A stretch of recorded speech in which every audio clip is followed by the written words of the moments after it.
本日、石坂誠さんにお越しいただきました。本日よろしくお願いいたします。よろしくお願いします。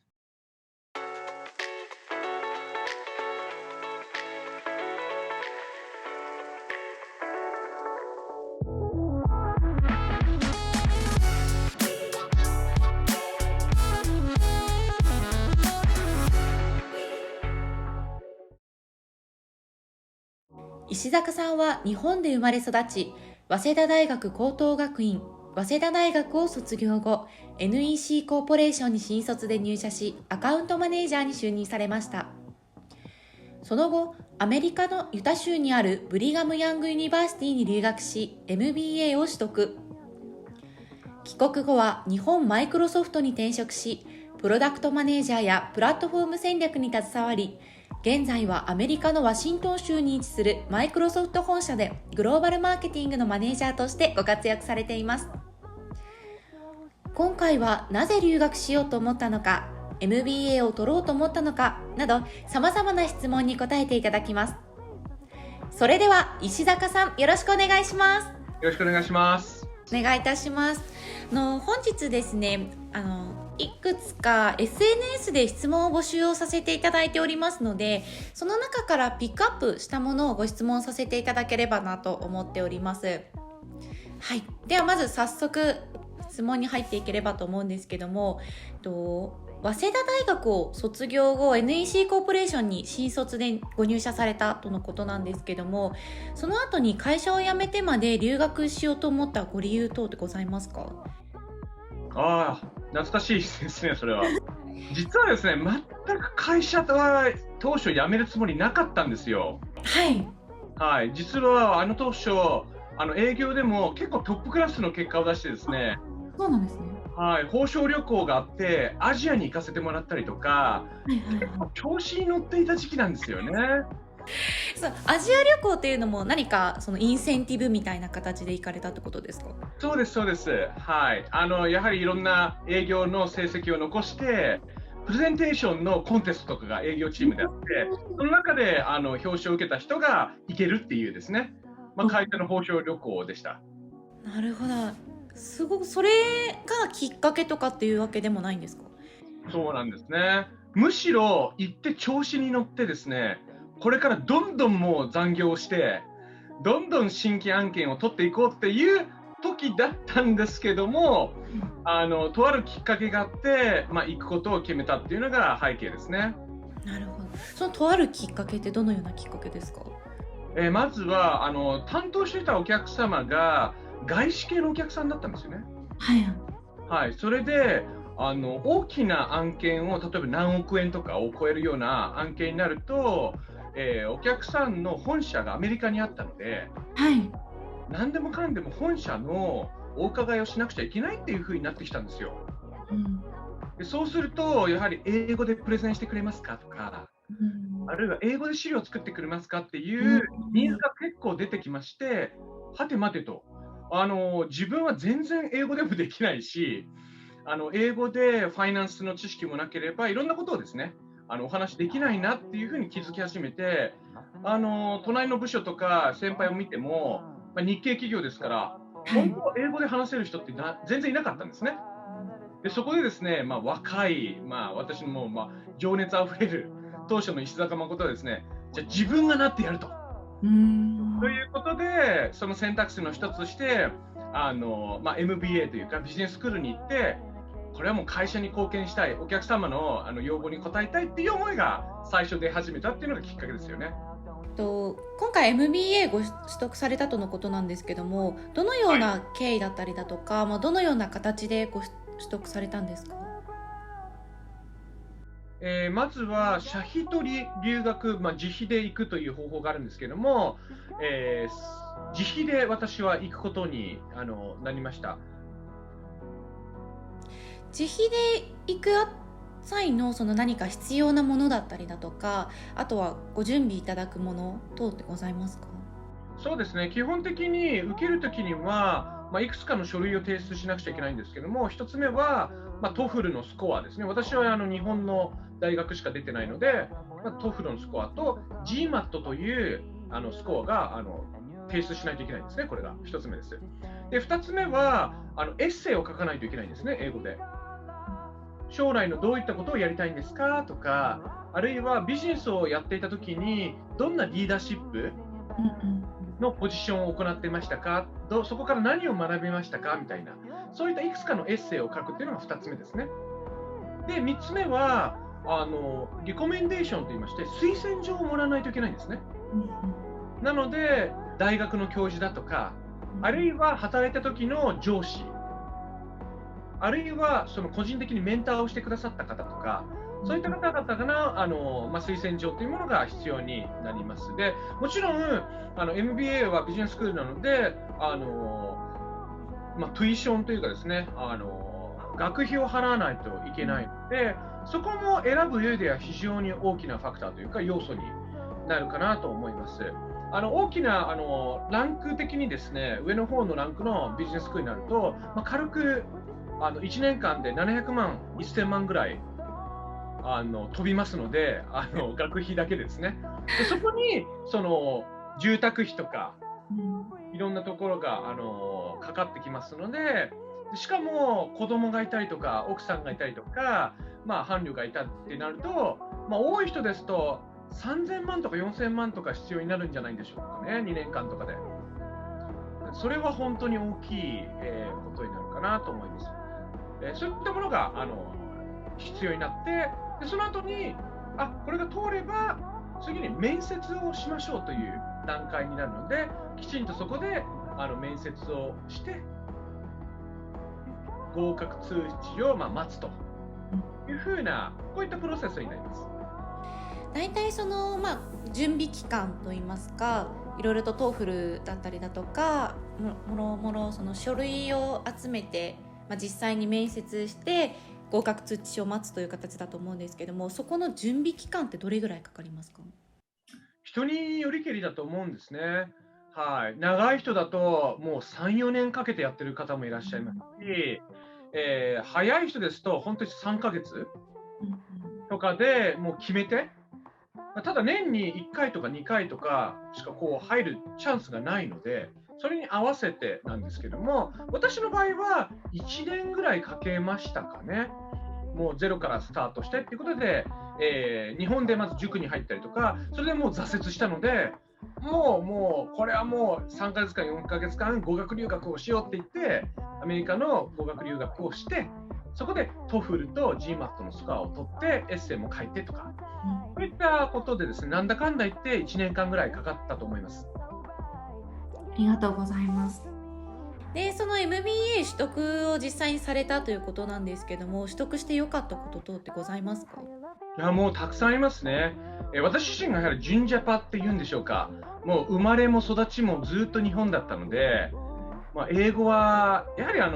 一応文法とか単語ってよくあるパターンですよね。それは分かるんですけども、会話はできないですし、ヒアリングも全然できないっていうところで、大きかった1つ目っていうのは英語力ですよね。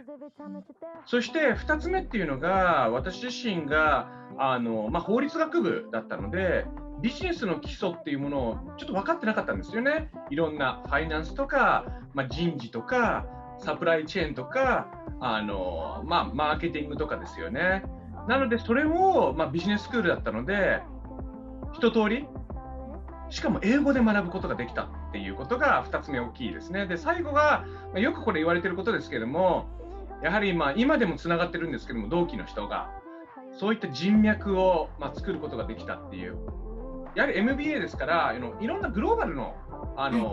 環境なんですよね。もちろんアメリカだけではないので、インドとか中国とかそういった国から来てる人たちと、そこで仲良くなれるっていうのは大きな資産になりますね。その一番最初に英語というご理由があったと思うんですけども、英語力を上げるためのそのお勉強とかをいろいろされたと思うんですが、そのためのおすすめの方法とかってございますか？そうですね、前提として中学校までの文法とか単語力はあるというちょっと前提に基づくんですけども、何を私の結論として実践が必要かなとちょっと思ってますね。実はその MBA 行くためにトフルっていうスコアとか、あるいは GMAT っていうですね、特殊なテストがあるんですよ。それを取らなくちゃいけないので、日本にいる間に取れるかなと思って塾に通ったんですよ。ですけれども、もう全然伸びなかったんですよね。やはり日本の環境にいると全然英語を話す機会とかもないので、どうしてこう照れくさいというか、まさかセブンイレブンに行って英語で話さないじゃないですか。変態ですよね、日本でそんなことをやったら。なんで、私自身、やっぱり2つのパターンの人がいて、環境に左右されちゃう人と、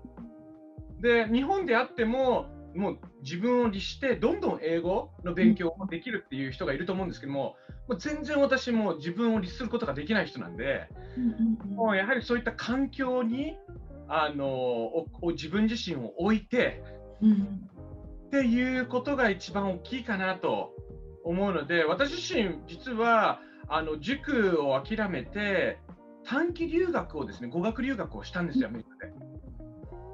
なんで、そういった環境に身を置いたときに一番伸びたっていうのが第一歩っていうふうに思いますね。環境に身を置いた後に何か気をつけてたこと等ってございますか？そうですね、最初やっぱりドキドキして緊張してるので、やはり飛行機に乗った時もですね、経験ありますかね、皆さん。スチュワーデスさんというか CA の方がこう来てですね、チキン or ビーフみたいな、こういうことを聞いてくるんですけども、もうそれで答えるだけでもちょっともうドキドキしてるとか、あるいは飲み物を聞いてくるんですよね。どんな飲み物がいいですかって。そういった時に少しでもやっぱり自分からこう何か普通じゃない話し方をしたりとか、相手をこう今回はちょっと一歩レベルを上げて笑かしてやろうとかですね。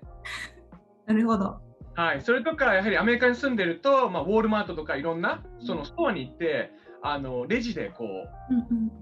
何も話さなくてもできるんですけども、やっぱり今回はもう1枚ですね、その紙袋をちょっと多くもらってみようとか、そういう、本当に小さいことなんですけれども、ちょっとしたそのチャレンジを自分自身にあえて課すようにしたっていうですね、そういった一歩一歩ですよね、本当に最初っていうのは。それが自分自身で今思うと、身になってるかなっていうふうに思いますね。できるだけ日常会話を使う機会を増やしたみたいなところですかね。そうですね。はい。なんで、あえてやっぱり一番チャレンジなのは、ドライブするとか、ああいうのがチャレンジなんですよね。確かに音声だけですもんね。表情も特に見えないですし。そうです。なんで今でもやってるんですけども、自分の住んでいるアパートの電気代とかガス代って、普通にクレジットカードとか、あるいは銀行の自動引き落としもできるんですけど、あえて今でもですね、電話でしてですね、あなたのクレジットカードの番号を入力してくださいとか、あるいはそれを口で言ってくださいっていうのをですね、未だに今やってます。なるほど。すごく確かに勉強になるというか、私自身も日本に戻ってきて本当に全く使わなくなったので、そういったこと大事だなっていうのを今かなり実感してますね。はい。ありがとうございます。あとその3つ MBA 取得して良かったことがあったということだったんですけども、3つ目にいただいた人脈というところもちょっと詳しくお聞かせいただければなと思うんですけども、実際にどのような人脈を作ることができたんですか？そうですね、やはり同じ同期のビジネススクールの仲間っていうのがやっぱり100人ぐらいやっぱりいますので、世界中に今散らばってますし、そしていろんな企業で働いてますよね。で彼らと Facebook とかあるいは LinkedIn とかでこうつながれているわけで、そうすると彼らが普段投稿している内容とかそういった情報っていうのがやはり自分にとって刺激になったりとか、全く違う国にいるので彼の文化とかいろんなものをこう彼らの自然の会話の中で吸収っていうかですね、教えてもらうことが多いですよね。どういった分野の方が多いですか？もう本当にいろんな分野に行ってる人がいるので、NPO で働いてる人もいますし、Amazon の本社で働いてる人もいますし、P&G ってご存知ですかね。プロクター&ギャンブルっていう、はい、プリングルスとか作ってる会社とか、いろんなものを作ってる会社ですよね、消費者向けの。なんで、そういったところで働いてる人もいるので、もう本当にもう今、主婦になってる人もいますし、はい、もう、なんとも言い切れないというかですね。本当に多種多様な方がじゃあいらっしゃったんですね。はい、そういうことになります。国籍とかも結構多種多様な感じでしたか？あまり偏らず。私が行ってたところは、ユタ州のど田舎で、はい。どちらかというと、やはり、アメリカ系の人は多いんですけれども、その中でも行った留学先の中で、はいインターナショナルスチューデンツ向けの、クラブとかがあって、そこでつながっている人たちもいるので、もちろんそれはブラジル人とかメキシコ人とか南米系もいれば、そのヨーロッパ系のハンガリーとか、いろんなところの、国の人がいますので、もちろん中国も台湾も韓国とかそういったところもいますので、私は当初同期の中で日本人は2人いて、私ともう1人しかいなかったので、もう1人の日本人は今ですね、確か日本でアリコ生命、アリコジャパンアリコジャパン、はい、っていう、外資系の生命保険の会社の方で商品企画を多分やってると思いますので、はい、それ以外のところは本当にもう日本にいないんじゃないですかね。みんなもういろんな国に散らばっています。B1U を今回選ばれたということだったんですけども、なぜ選ばれたんですか？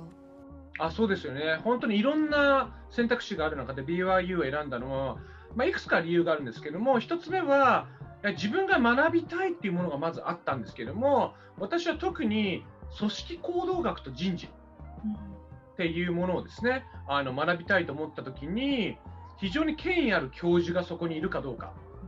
あるいはその分野で、非常に活躍している人がいるかどうかっていうのはやっぱり気になりました。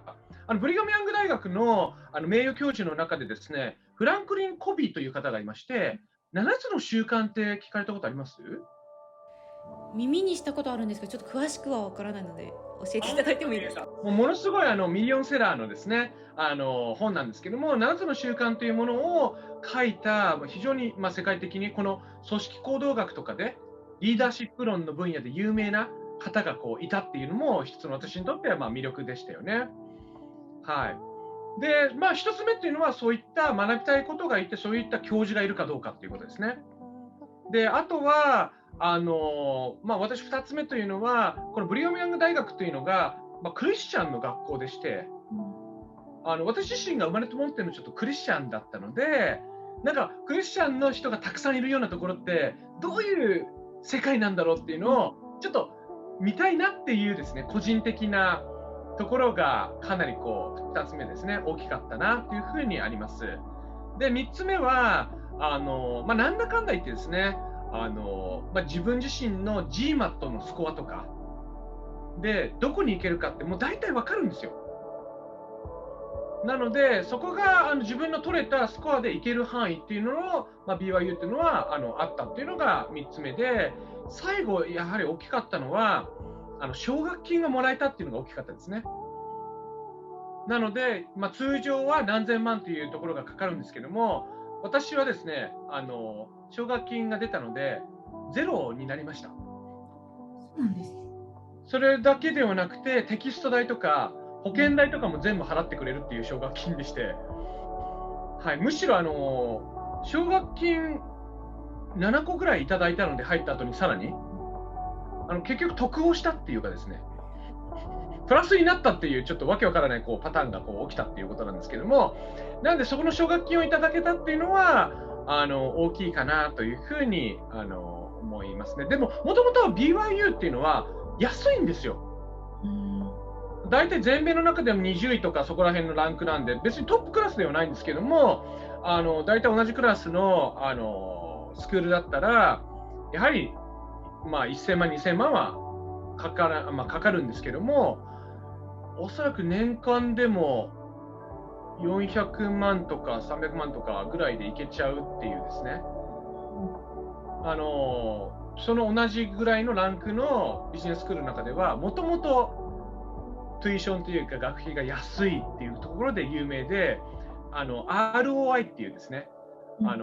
入る前の給料と出た、卒業後の給料のその比較でですね、ランキングっていうのがあるんですけども、全米トップ1ですね。というところで、そういった、いくつかの理由があって、BYU、ブリガム・ヤングを選びました。現在、アメリカ留学に関する相談や大学選定を無料で行わせていただいております。英語力が高くなくてもレベルの高い大学へ入学する方法や、費用を最小限に抑えた留学方法など様々な情報をお伝えし、留学に対する不安や悩みの解決をサポートいたします。また、それぞれのお客様のご要望に沿った大学選定をさせていただくサービスも無料で実施しております。まずは概要欄にある URL から無料留学カウンセリングへご応募ください。たくさんのご応募心よりお待ちしております。